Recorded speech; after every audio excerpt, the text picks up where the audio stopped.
What's up, everybody? It's your boy Hoop Jargon, man. We're coming back with another interview. Hold on, man. I got my stuff all over on the side. Sorry about that. Let me move that. So, all right. So, I got a great discussion going today, man. And so, if you guys have not heard the news, one of my former coaches at Stephen F. Austin, Danny Kaspar, has been under fire for having said some incendiary or racist comments during his tenure at Texas State. And so I had limited time with him, so I want to speak on what I know about it. But most importantly, I want to bring in a few of his former players who had substantial more time with him as well. And they're going to give you their testimonies and let you know what they think about what's going on. And so you guys can be abreast to, the latest news. So without further ado, I'll name it one at a time. I don't know if I should do it like an announcer, like from Fort Worth, Texas. Nah. So man, the first man, Dedric Sanders, man, when I came in at Stephen F., he was a junior, he's an upperclassman, one of the first dudes that took to me like, I was just a punk freshman, walk-on kid, and he took to me like I was his little brother, man. So I want to bring him on real quick. Because, what's up, brother? What's going on, Cliff? How you doing today, bro? Oh man, I'm all right, man. Just trying to make it, man. It's something that I know y'all have a lot of insight about, and I know people want to know because it's easy to follow a headline, but then when people got intimate knowledge, then that's where you actually gain more knowledge. So glad to have you on. All right, my second, man, and second cat I want to bring on, man, is Tim Simon, man. He's the AKA the dude who Casper used to always talk about who was not there, man. So let me bring Tim on. Tim Simon, what's up, brother? What's good? What's good, brother? Oh man, I'm all right, man. Yes, sir. I'm good. Good to see you. And lastly, man, one of my dogs since about was about 8 years old. Cat who I told to come to SFA. He didn't want to come. He was at Blend, but then when I leave, he come to SFA and have a great career as a guy who came on as a hard worker. So let me bring him on. Will Johnson, in between the game sports. Yo, what up? What up, fellas? What's going down? What's going on, Will? Ain't much, man. All right, guys. So you guys know the topic. Y'all know what we're here to talk about. And so let's just hop on into it, man. So first, I want to set some backdrop on the situation. Let me see what I can do for you real quick.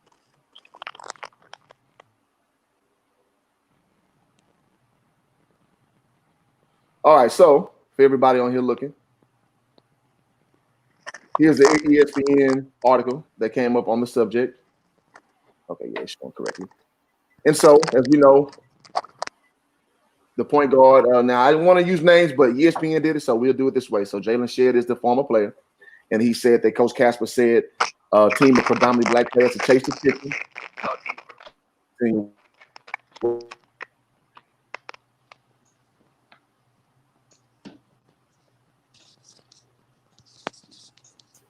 Oh Lord, man, here you go. Man, come on. Here you go.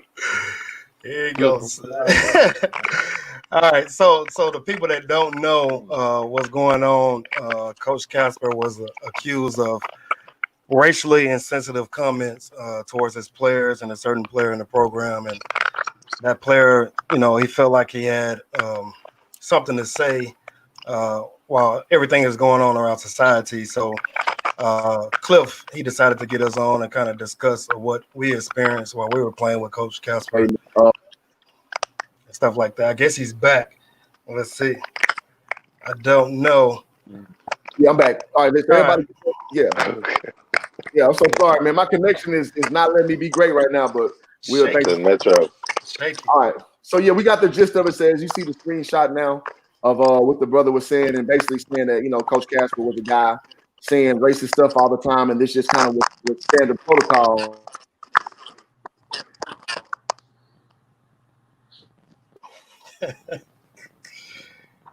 This dude, man.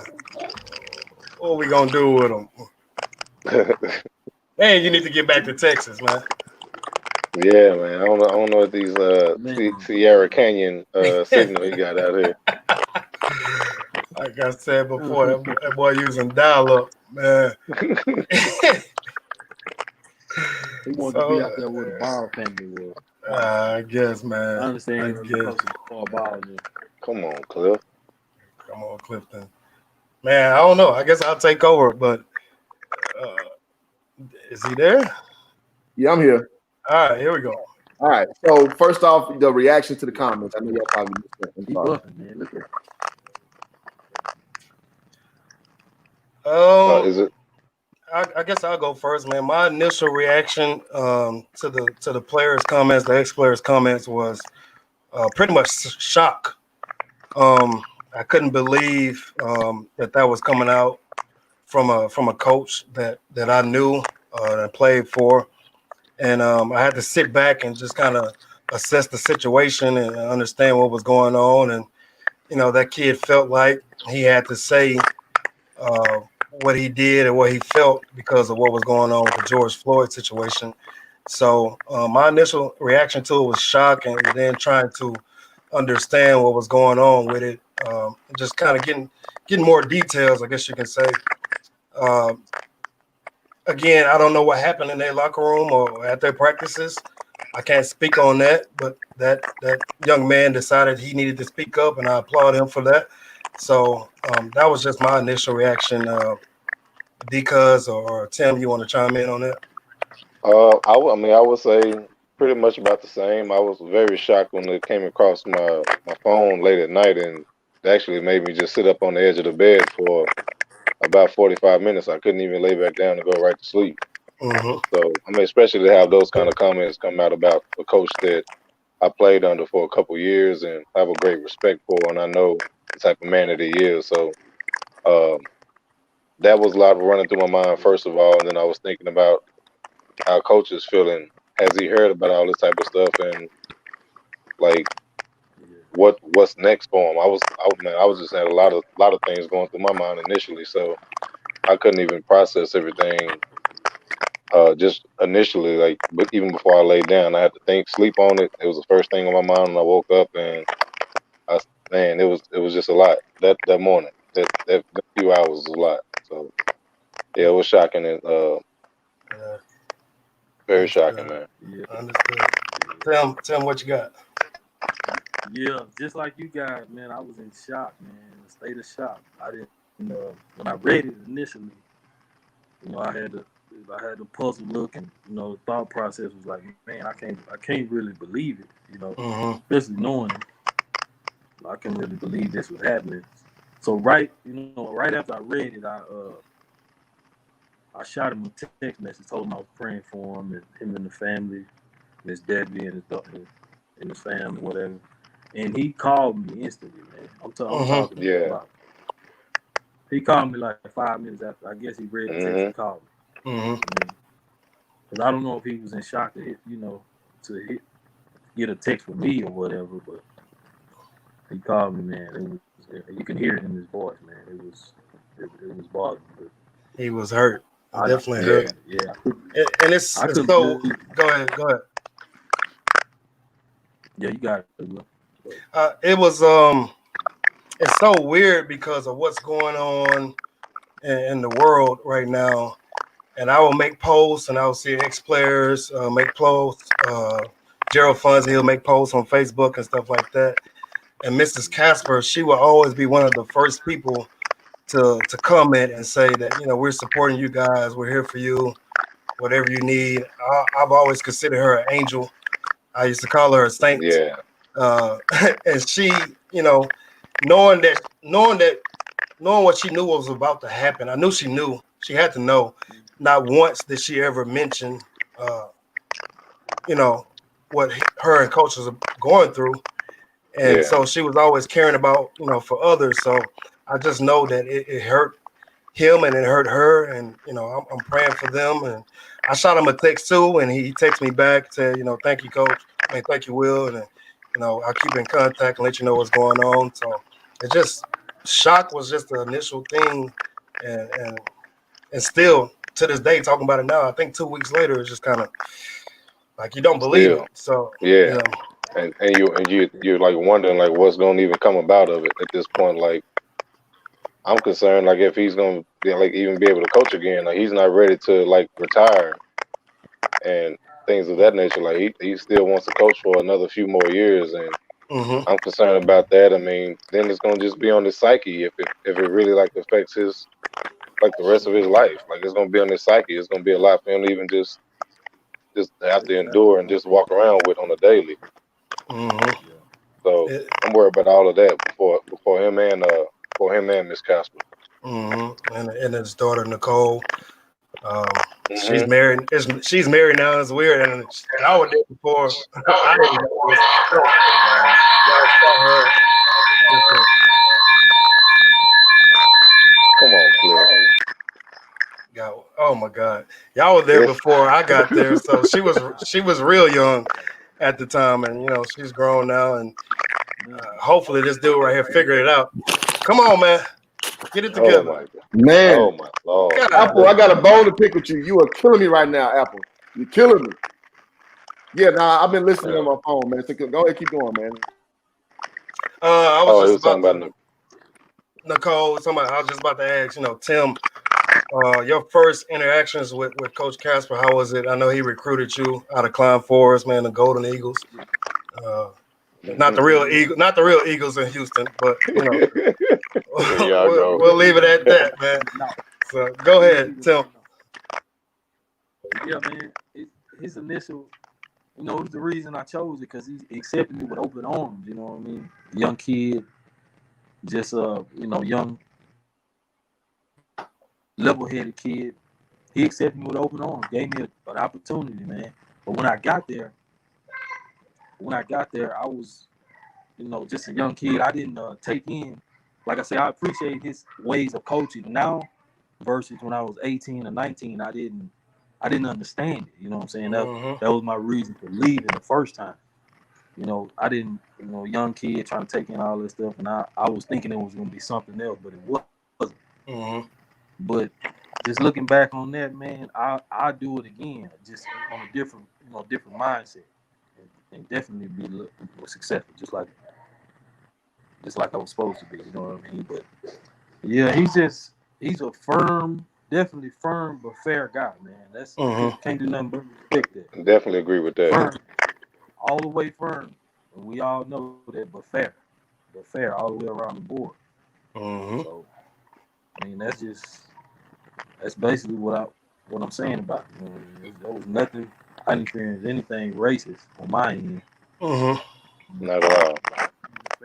I definitely understand that, and D-Cuz, and your first initial, interaction with Coach Kaspar. My first interaction with Coach Kaspar actually really came when I came on campus for the summer.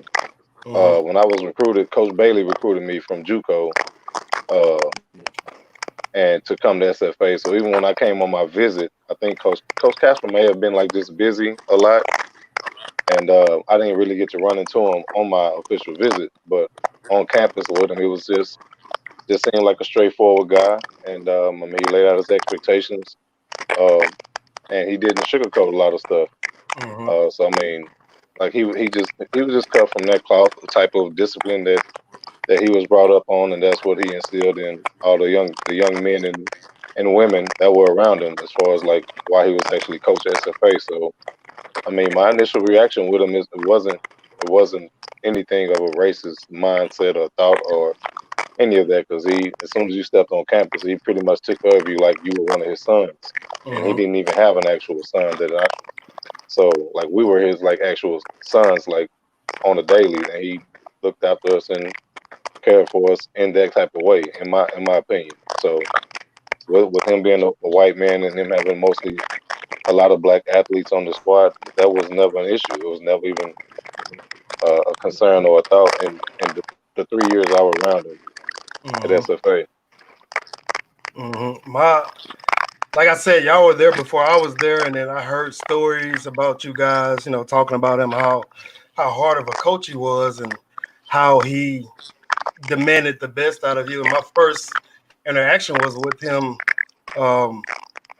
We had individual workouts, and I was working out with Marcus Clark, and this dude was just embarrassing me. He was just kind of giving me the work, and it was just me and him for 45 minutes, and Coach Kaspar, I had been in there one day, and then Kaspar was in there the second day. He just got back from recruiting. And Marcus is killing me, and he scored like 8 in a row on me. And then I ended up getting the stop, and then I scored on Marcus like 10 times in a row. And we ended up running a suicide plus, and I'm struggling, and Marcus is over there cruising like he always was. And I dove to make it. I dove to make it. And the very first time Kaspar said something to me, he walked up to me and said, son, if you're going to be in this program, that's the last time you dive. And I'm just like, I'm trying to catch my breath. I'm just like, all right, coach. Yeah. And so from then on out, man, me and him always kind of had like a joking relationship. He would say some stuff and I would say some stuff back, and it was just like he would call me a smart butt or whatever. I'm not gonna cuss on it. And he'd be like, okay, since you want to act like that, get on the line. I'm like, man, come on, coach. Man, like, come on, it's not that serious. But he was there when I graduated. He was there when I like I said, graduated, walked across the stage. He was there, one of the first people to shake my hand. He still contacts me to this day and makes sure that I'm all right. He checks on my mom and dad, but he was a hard coach to play for, but he definitely was fair and he was firm and he gave everybody the business. It wasn't just one person. Nobody had favorites. Nobody was exempt. Probably, nobody was exempt. Everybody got it. Cliff is back, I guess. What are you saying, man? Is he on mute or something? He got to be on mute. I'm back. Hey, no. Marcus Clark was his favorite. I don't feel Well, okay. Well, I can agree with that. To an extent, yeah. But I mean, Marcus was just Marcus, man. Marcus was a different. He's a different kind of player, man. Absolutely. Like Tony Parker, bro. Yeah, exactly. Great comparison. Man, Marcus didn't even love basketball. Just imagine. Man. But that's why I was like, man, he's just like natural, and he was just efficient at every level of basketball as far as like ball handling, floor, like leading skills, like shooting a three, defense, passing the ball, knowing when to step back, knowing when to take the lead, and man, he was just like a actual all around complete point guard. Like his IQ was just on point. I mean, like you didn't have anything bad to say about Marcus as a point guard or as a basketball player. He never gets tired. Never gets tired. Ever. I kept like, how you doing? Me and Marcus same age. I'm like, bro, I'm pretty athletic. I'm like, how you do that, man? Yeah. That boy, 100 miles an hour. He's on point, man. Marcus was running 5-minute miles, man. I'm like, come on, man. Even being hungry. Yes. Even being hungry when I got the front doing that mile, I was like, yo, man, listen, man. What time we gotta make it? All right, I'm gonna try my best. Yeah, exactly. Come on with it, man.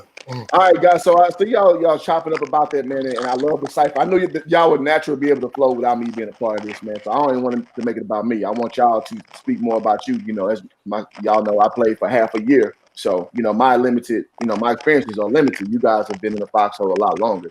So again, I want to highlight you guys. Now, so y'all mentioned y'all spoke with him and y'all kind of noticed the tone in his voice or what have you. So, you know, I guess we can leave that there. Now let's talk about some of, you know, as we know, Coach Kaspar was he was hard but fair decent. That was a great call out. That's how he was. I remember with myself being a Houston kid, I didn't know how to take about some of his verbal abuse, because it's verbal abuse, but it's from love though. And I remember him telling me something, man. He was like, because every time he would jump on me, I would like dip my head down and sulk.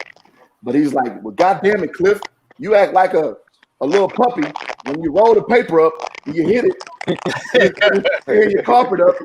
And every time I look at you, when I roll the paper up, you just run like a scared puppy. He's like, listen, if I didn't think you were good, I wouldn't say anything to you. Then you need to worry. So I think that was the antithesis of how Kaspar was, man. And kind of share y'all. I want y'all to kind of share some of y'all's harsh, you know, stories where he was being fair and real with you when you had to learn that, like, you know, that's the place where you know, he didn't mean what he said, even though you took it a certain way. If you see it that way, I don't feel coercive about it. Go ahead, DJ, you start off. I would say I had a few not really even run-ins with Kaspar, but just like those kind of like tense moments in practice or even during the game sometimes, and it was never anything that I felt that was malicious, but it was just at the time I wasn't actually trying to hear what he was saying. So it just took a while for me to like him, this type of coaching discipline. I didn't have an issue with it. It was just sometimes the tone of how he said things. So after a while, I started thinking like, well, I need to stop actually worrying about the tone and then just listen to what he's actually saying, because his tone is going to be that way regardless. I need to feel like, okay, if I'm missing the message that way, then I need to try to listen a different kind of way. So once I actually start listening to what he was saying and not how he was saying it, then I think I started performing better as a player at SFA. After that was probably maybe a couple months into my junior year, and it was never anything bad, but I mean, it was just his coaching style. I wasn't opposed to it. I come from it even in junior college, and I had a disciplinarian type head coach in junior college, but my high school coach wasn't as verbal or as in your face as those coaches, but they all had the same approach. So it wasn't anything that was uncommon for me. And like I said, I mean, I still use some of those lessons or those teachings now. It's like, even when I have disagreements with management or something at my place of employment, like, I'm not listening to how they're saying it, just listen to what they're actually saying, and then you can actually break down and move forward that kind of way. That's how it helped me a lot. No, I think that's a great call out, brother. I think it shows emotional intelligence. And so the reason why I quit the team is because the way he was coming at me, I wasn't ready for that, man. Like, I never had no white dude talk to me like that. So I can understand probably where that dude is from, because he probably never had a white man talk to him in an authoritative fashion. With, Kaspar, he's a man's man. He's gonna tell you how he feels. He's not gonna hold no punches. And he don't care how you feel about it. Don't care how you feel about it. That's off-putting. So for those that don't understand, man, Coach Kaspar he's about 6'4", and he has a voice that can, like, he doesn't need a microphone. No, and so and he can feel the gym. And so to be a young kid coming into that situation, you're not ready for that. And like I said, my relationship with him was more of a joking relationship. I remember one time we were going over a scouting report, and Keith Hardaway, he did something, and he told Keith, he's like, man, you always think you're Superman. And then the very next play, another dude named Hall Henderson, he does the same thing Cliff does. Coach Kaspar hated jump passes, like hated them. Hold on, chill out. He hated jump passes, and so Hall does the same thing, and he's like, man, I got Keith over here wanting to be Superman. Hall, you're Batman. And my dumb self, I backdoor and I do the same thing. And it ended up being a turnover. And he walks up to me, he's like, man, Will, who do you think you are? Spider-Man. And I was like, no, Coach, man. I was like, and I go, no, Coach, man, I'm Aquaman. And he was like, you know what? just get on the line. I was like, oh, man, come on. But that was the type of relationship me and him had. And so anything he said to me, I knew that he wanted the best out of me. He's just one of those coaches that if I say stand on this dime or this quarter or whatever it may be, that's where you better stand.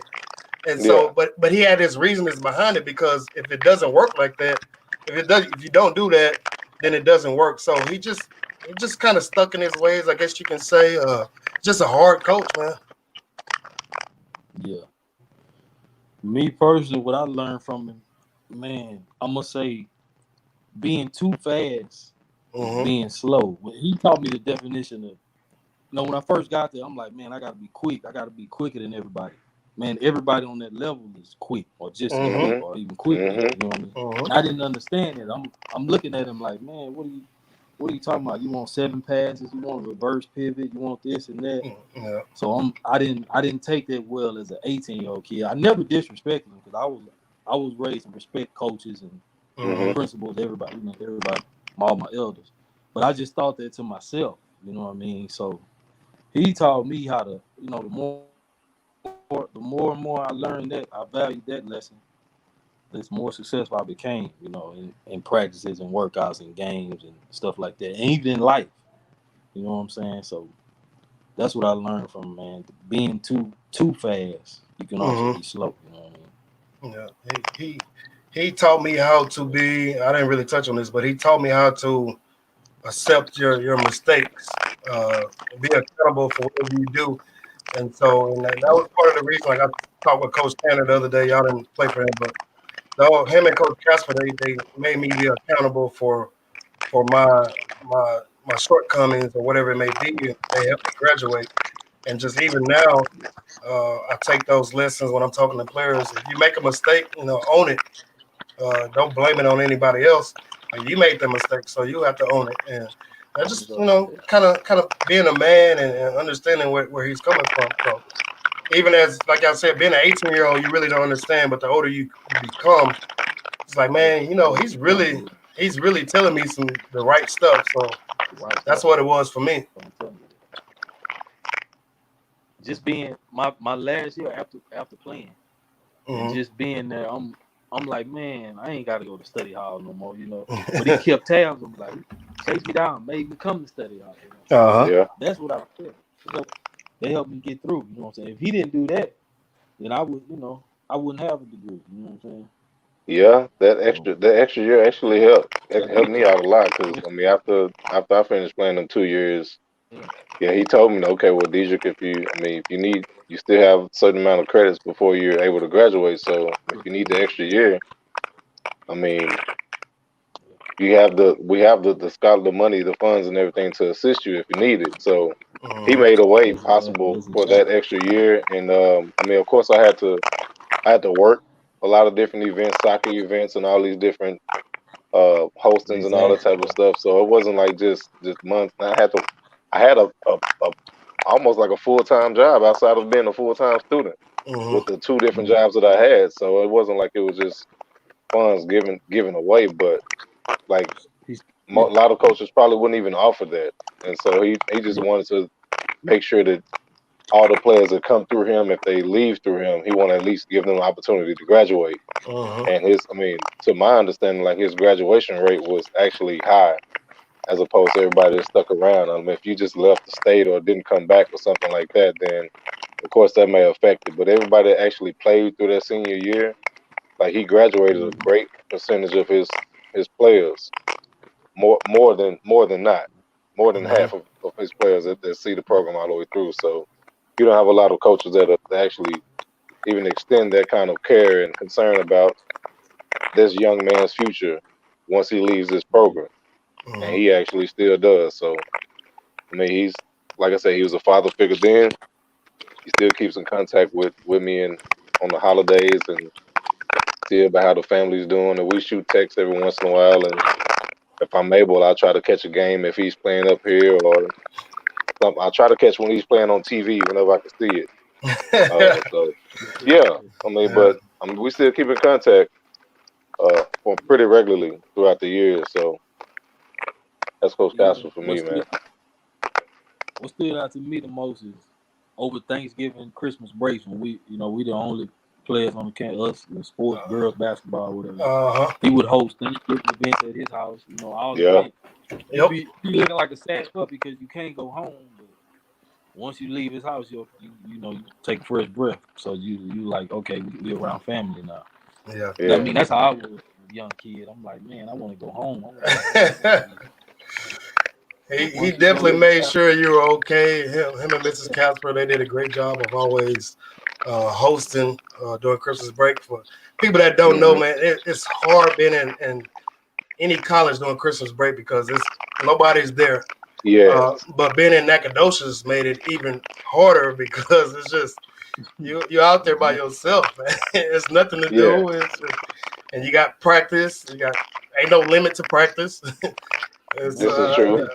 It's crazy, man. Like I remember we were getting ready to go to Missouri to play them, and he took us to his house, and then the day before Thanksgiving we went to church, and we all went as a team. We went to church, and I was like, man, I didn't really think nothing of it at the time, but I'm like, man, that's pretty cool for coach to kind of take us in and make sure that we're okay, and for those that believe in God and stuff like that, and we got the church.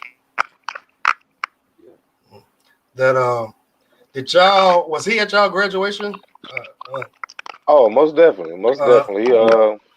He actually made it, like I said, made it possible for me to even graduate at the time that I graduated. I think I was only short. I didn't realize how close I was to graduation. And he had just called me up out the blue towards the end of I think like the end of the spring semester. He was like, Dedric, you got this. I mean, you only need 3 hours to graduate. What are you doing?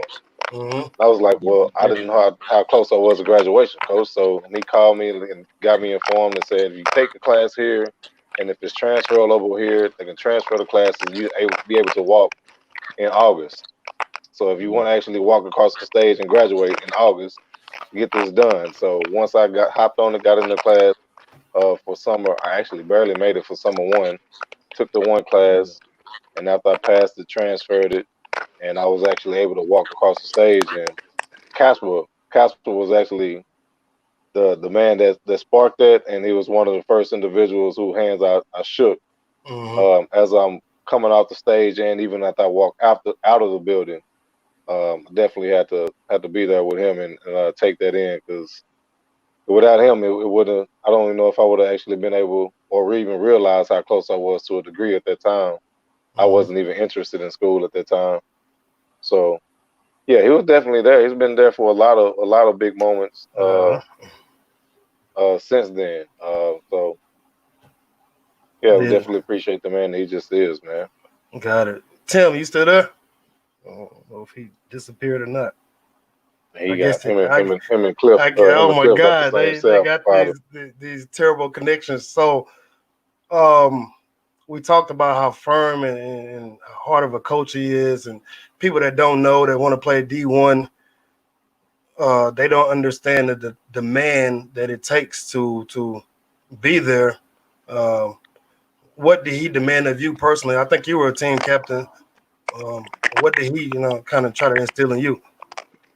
Well, it was always like one thing you pointed out earlier was being accountable for everything that you the good and the bad. So I mean, I was always a person that I hated being late to anything that was important to me. So practice, I hate being late to practice because we're gonna have to run. Or even being late to class because you got them checking class because then you're gonna have to run some extra too. So anything that was important to me to keep me from running, I was always for. Okay, it was never an issue of me actually making the time, but it's just like actually instilling discipline in you. You can't be late to certain things that are important to you. So if you got to be late to class, you'll be late to work. If you start making that a habit, as far as like you being late to class all the time, then you'll always be a person that'll be late to work. Then you have attendance issues, and then certain things will just compound. So I mean, he just taught like different techniques, but it was always strategy and just being punctual and making sure that you're holding everybody else to the same accountability as well. So that was he had everything down to a second, or as far as like when we had to run the mile and had all the different the positions had different times because he know the pace you would have to actually run to make it at this time. It was just crazy how scientific and specific he was about a lot of stuff, man. So oh my God, man, dude was like a drill sergeant. What, am I lying? Man, not a lot told, man. I remember we were in a timeout one time, and it was like, I don't know how much time was on the clock, but he broke it down, and the clock says minutes, and he broke it down into seconds, and we all like, man, what is you talking about? Exactly. You'll be running your suicide plus, and like, all right, if you touch the line right here, all you got to do is 12 seconds per sprint. Like, hey, man, we're not trying to hear that, man. He's a robot when it came to numbers, man. Absolutely. Yeah. Absolutely. Tim, before you got back on, I was asking Dedric, what did Coach Kaspar demand of you, on the court and at practice and stuff like that? Well, he demanded of me. See, I was a quiet kid. I just, I did real nonchalant. He always tried to squeeze that extra leadership out of me, you know what I mean? And it took a while because I was always, I'm always, whatever it is, whatever. I never showed no emotion. But he squeezed that extra, let's go, get up out of me, you know what I'm saying? Especially now. It took a while, but now, you know what I'm saying? Yeah. Like D-Cuz say, hold accountable, always punctual. He taught me all that stuff, including, you know what I mean? Yeah, I remember I remember getting there, and I used to see the basketball players like running across campus, trying to get to practice. He was like, and people be like, "Man, where they going?" Boy, you understand. And then once I started playing, I'm like, shit, I'm sprinting across campus. And man, if you was a kinesiology major, man, the classes wasn't close to the gym. So Not you at all. trying to sprint across campus, man. You look like the track team out there. And he didn't even care if you got out at 11:50 and practiced at 12. No, not at all. You better find a way to get over there. You better be there, man. You were like, Coach, what about lunch? Hey, you know what time practice is? Nah.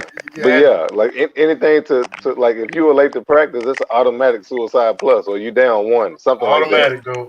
Automatic. Yeah, so I would sprint all the way just to not have to add that extra onto whatever kind of conditioning we was gonna have to do in practice anyway. I can remember one day I was late to class, and I think I forget one of the grad assistant coaches caught me. So I just knew he was gonna tell Coach Kaspar. So I went to him. I beat him to it. I went and told him. Coach Kaspar think he was gonna take it easy on me because I stepped up. You know, what I mean? Young kid. Man, he had me running 3 miles the next morning. Whoa. 24 minutes, 3 miles in 24 minutes, which wasn't nothing, but it's just the thought of running 12 times around that track. Yeah. The mile was not. I was not built for the mile. That's for damn sure. I hated the mile. They got you built for it. I think I made the mile. You know, you had to make it 3 times in a row. I think I made it twice in my 2 years there, man. I ran all 6 times. It just got to the point. I was like, oh, whatever, man. I don't even care. I wasn't built for that, man. You had to make it 3 times? Yeah, 3 times. 3 times out of 6, you'd be done. We did too. We did too, D. Was it 3? Remember you make it the other times, and you just out there watching everybody else run. You make it. I don't remember having to run it that many times though. I say you was built for the mile. Yeah, he didn't care about it. He was just trying through it. One time, I don't remember. Antoine had got sick, and he was my roommate, and so he in there making noise. It's like 3:30 in the morning. So he ran the mile like at 5 or something. I can't remember. And he just, hollered. I'm like, dude, what's wrong with you, man? Like, be quiet, man. I'm trying to sleep. And then it got to like, I think we ran the mile like 6. It got to like 5:30. And he came to the door and was like, man, I can't do it. So we got up, calling Coach Kaspar, calling other coaches. We take him to the emergency room. It's like 5:50. I'm like, shit, we ain't got to run the mile. And Coach Kaspar walk in. He walk in with this big voice like, hey, you guys, y'all get out of here. Like, Coach, man, Antoine's sick. He's like, I got him. Y'all just make it to the mile. And mind you, the track wasn't even close. Man, I ran that mile. I think I made it at 5:28, and it was 5:30. We had to make. I was so high, I could have walked off that day. I literally was done. I'm like, dude, you couldn't even give me a break, bro. Like, nah, man. Nah. You know, but that stuff that like those are like lessons that stick with you, like even like to this day, like even when you want to give up or want to like take a break, like the sun don't get no days off, so why should you? So the sun always shining somewhere. You just got to keep on just working, even when you don't want to work. So that's just kind of lesson that I took from some of that stuff years later, thinking about it. At that time, you wasn't thinking of it that way, but the little bit extra go a long way. So for y'all, when y'all were at practice, I know personally, I don't know if y'all had Trey as y'all trainer at the time, but nobody was exempt from Coach Kaspar's voice, I guess you can say, or wrath. Did he like the trainers and the managers? Did they have any issues that you saw with Coach Kaspar and how he kind of was with everybody? I didn't say any of them would probably have any issues to where it would be of this magnitude that in the event that we're speaking about Kaspar now. It's not anything close to that. Of course, like them getting onto them about no matter if it was the equipment manager, the person who's probably running the score clock, the time clock, the assistant coaches, the graduate assistants, whoever was in there, like they it wasn't safe for nobody. But it wasn't like a war zone type thing to try to berate you or make you feel like you're less than or it's anything racist. It was not anything like that. It's just if you're not doing what you're supposed to be doing in the fashion that he probably had it drew up in, then he's gonna get on to you. It was just simple as that. So simple. Excuse my French, but he got on everybody. He got on everybody's ass, man. Yeah. That's just is what it was. And it was in a way that, to make everything run smooth, from the game to the practice to the who typed up the practice plan, all that kind of stuff. Yeah, all of that. Man, he would go that far, man. If the practice plan wasn't typed the right way, he getting on them. Whoever typed it up, secretary in the office or whoever it is, man. Nobody was nobody was exempt. Only person that was exempt was Mrs. Kaspar, man. She was the only person. Yeah. That's probably the only person he never actually got on about anything because he worshipped that. He cherished that lady, man. He still does to this day. Absolutely, man. I seen. I'm looking at some of the comments and I'll let y'all answer it. It says one guy says, after reading the allegations about, Coach Kaspar, do you feel that more athletes should attend HBCUs? Because of those comments, more athletes should attend HBCUs. I mean, I don't think like those. I mean, even if you attend the HBCU, you're still going to get some kind of coaching and discipline, some kind of way that you don't normally, that you don't wish to actually receive as a player. So I mean, it doesn't really matter the institution that you go to. I mean, it's just what coaching styles are for you and what coaching styles aren't. If that's not the type of coaching style that you can thrive in or flourish in or make you a better person, then don't sign the national letter of intent. It's not like a PWI or HBCU type thing. It's just what works for you and what you're actually trying to do, whether it's in sports or whether it's what you're trying to do with the rest of your life. So, I mean, if I had a kid that was getting recruited by Coach Kaspar and at Texas State, at this point, it was coming out in class of 2020, and Coach Kaspar offered him a full scholarship to come play basketball.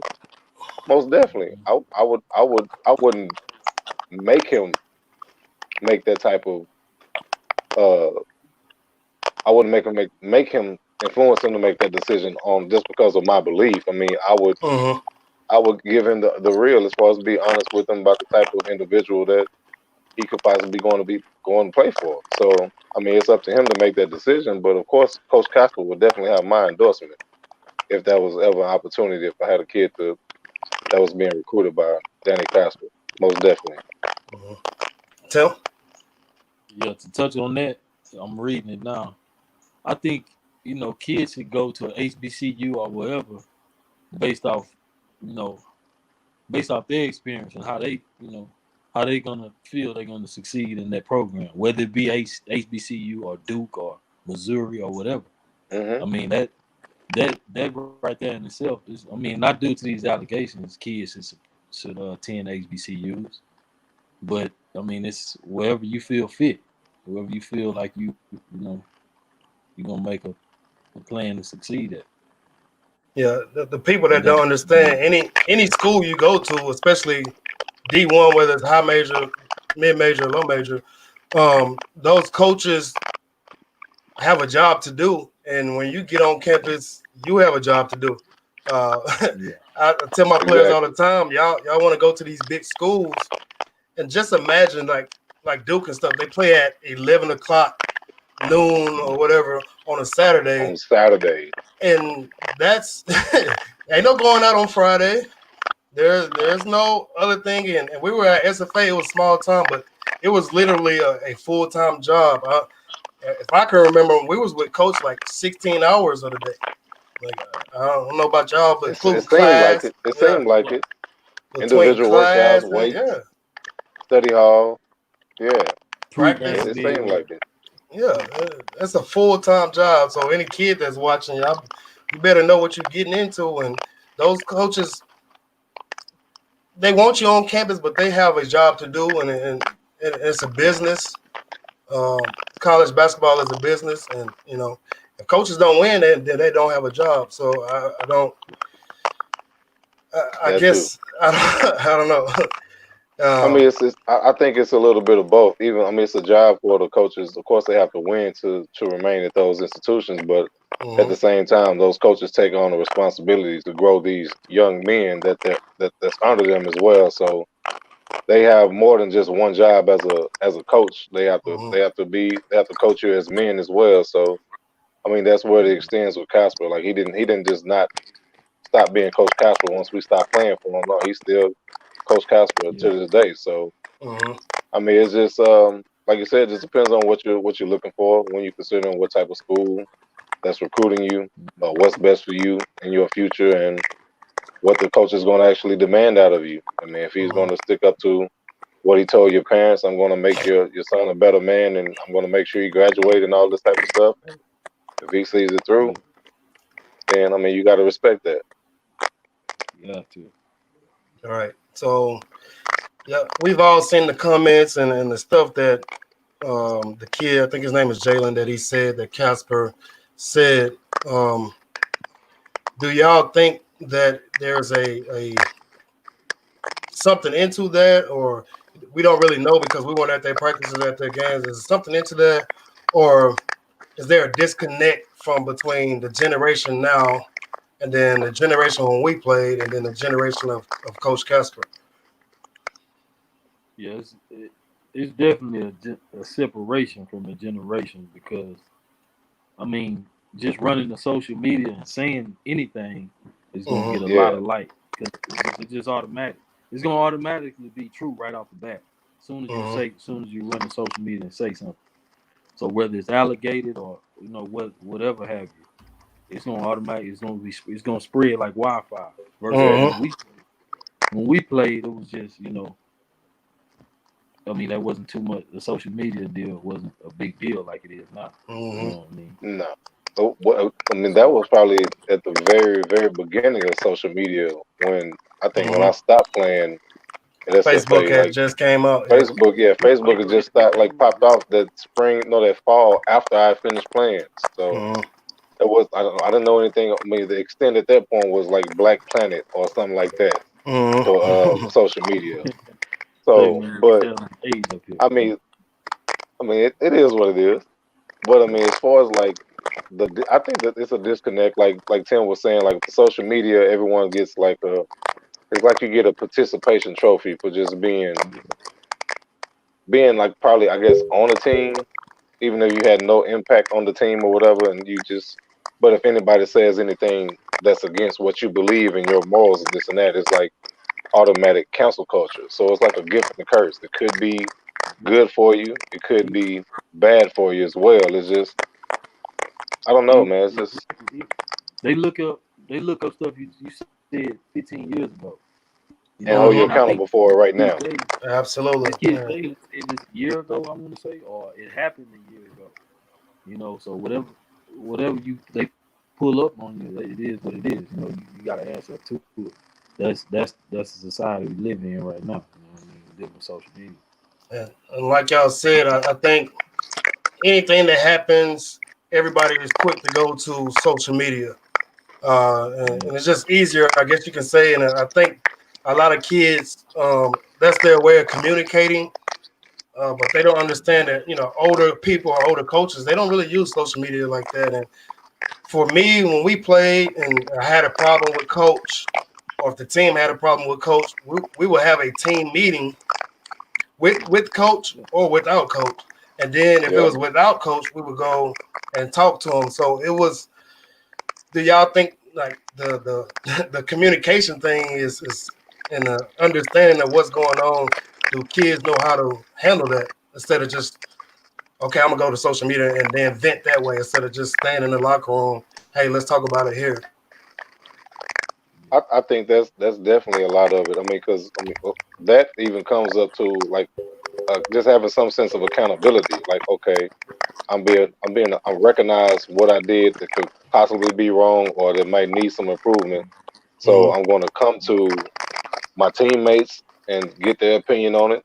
If they're gonna have a team meeting with the players, or if you're gonna have that type of meeting with your coach, I mean, but you recognizing what your possible fault could be in whatever ordeal this could be that you're trying to address. So I mean, the communication part as far as accountability on a lot of young kids nowadays, they don't have that initiative, that fortitude to actually just man up and just step up most times. I wouldn't say all kids, but most of the kids actually don't operate that way. And it's not based on just social media. I mean, it's based on how everything is accessible on technology. Everything is information based. Uh, Kids are actually seeing a lot more stuff way earlier than what they should be seeing it by just watching regular TV or even listening to normal radio. So they're just exposed to a lot of stuff. So it's just like a lot of parents haven't actually caught up on how to parent their kids as well with social media. So I mean, it's a combination of a lot of that stuff, and a lot of these kids haven't just actually mastered like some of those different things to be able to, I guess, be successful in certain environments or certain type of I don't know, coaching styles or things like that. I mean, it's just they haven't just been exposed of just, I don't know. There's too many situations that they haven't just been exposed to or no experience about. So it's kind of like throwing them into it's like you go up in the South and then you go to school way up in Colorado where it's snowing often. You don't know how to actually adjust to that. So it's kind of like that situation with kids. Like if they're not used to this type of coaching style, once you throw them into that actual arena, they don't know how to react to it. So of course they're going to retreat and try to go to some kind of form that they're more comfortable to be able to communicate through, express their feelings about. So social media is their outlet for them. Got it. Tell. You still there? Man, Tell, you still there? Yeah, go ahead.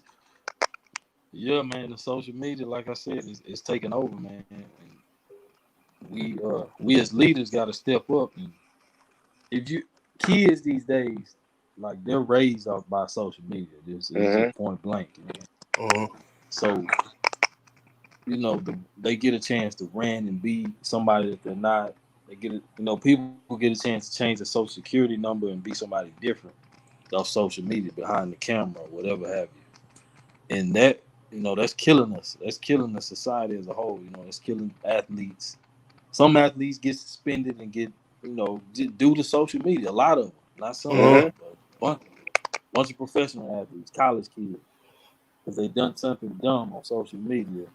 Bam, now they got to pay for it. Their whole scholarship, their whole career down the drain because of social media, man. It's a record, man. Like I can't think of my boy Herman Edwards used to say, don't hit send. And he used to say, don't hit send. And man, it's y'all were with Kaspar for 3 years each, I think. And we know that he's not racist.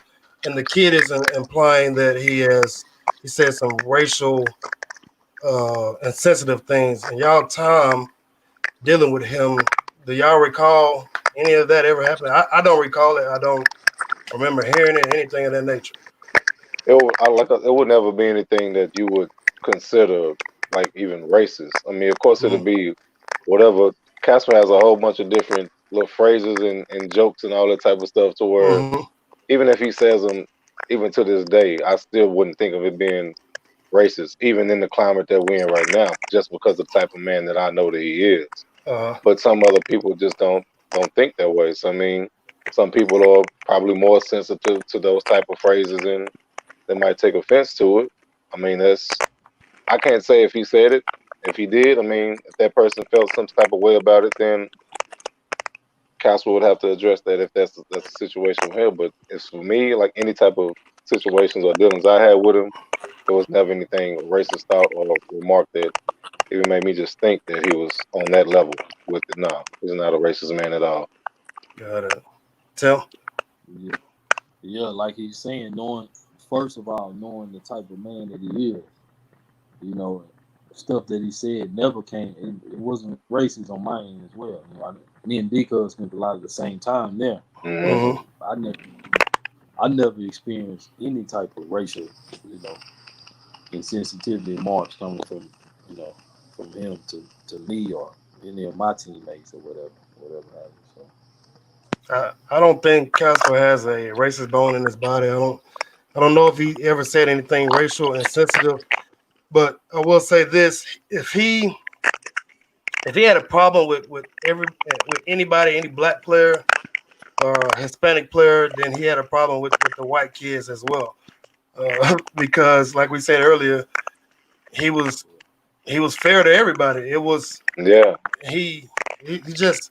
And then people got to understand, like I said, the type of man that he is, and even though we played for him, Kaspar kind of see himself as like one of the guys, I guess you can say, or just kind of hanging out. Like he think he want to be cool with you, or whatever. But even though once the game start, practice start, then he's on you. But for me, I always thought that he kind of like felt that he was one of the guys. Like, was it like that for you guys? At times, a lot of times he wouldn't spend a lot of time in the locker room with us, like before practice or especially after the game. He had to go and do a lot of interviews and stuff. So he have a brief moment and do some kind of silly stuff with us, or he have a joke. But I mean, he just allowed us just to have fun, like no matter what type of situation it was, even on the bus rides and things of that nature. He wasn't. Yeah, he was hard and stuff and disciplinary and in practice, but I mean, he still allows you to be you, even within his confines and his structures. So he was, like you say, he was one of the fellas, but he just had a weird way of trying to fit in. A weird way of trying to like fit into the wrong kind of like maybe conversations and stuff. So, but that was Kaspar, man. That was Kaspar. I can recall him in our weight workouts. He would lift weights with us every now and then. Doing them windmills. Oh man, man, Burks used to make fun of the faces he made. Oh my goodness gracious, man. Hey, man, he'd be on that bench, man. His whole face just be frowned up. He was strong though. Man. Yeah, he was a strong old dude, man. Well, even at that time, we probably thought he was old. Like Kaspar I think he was 66 right now. 66, about to be 66 or 67. So he's probably like 51, 52, something like that. Like for him to be like that active at that age, I mean, I commend him on that. I hope I'm still lifting weights and doing all this stuff at 51, 52 years old. Man. So I don't know if Cliff coming back or not. I think he said he not. Oh, he said we got it. I seen Coach Cone was on here. I know he's doing a lot of things. Coach Cone? He's on here and had some Hoop Jargon people check in. But closing remarks, like anything you would like to say to Coach Kaspar, man, if he ever gets this, or his wife, or anybody like that. Well, I would definitely say, Coach, I appreciate everything you've done for me as a player, and even as a man after playing under you. We're standing behind you. We support you and Miss Kaspar. We hope that everything that's going on is not going to be something. Well, I hope that it's not going to be something that's going to end your coaching career, because I know you still have a lot left in you. We know you're not this type of man that everybody's probably painting you out to be. But just know that we appreciate you, we respect you, we love you, and I'm standing behind you all the way, Coach K. Got it. Timothy. This dude come back at the end. Look at this guy. Hey, I did it for the good interview, man. Y'all doing y'all thing, man. I'm staying out y'all way. Go ahead. You and your family, Miss Deb, Nicole, family, man, we're definitely praying for you, man. Hope you see you through all this. I definitely respect and appreciate my time with you. It was a rocky time, but as a man now, I definitely appreciate it even more so than back then, so all prayers out to you, Coach. Got it. For me, it's the same way for y'all.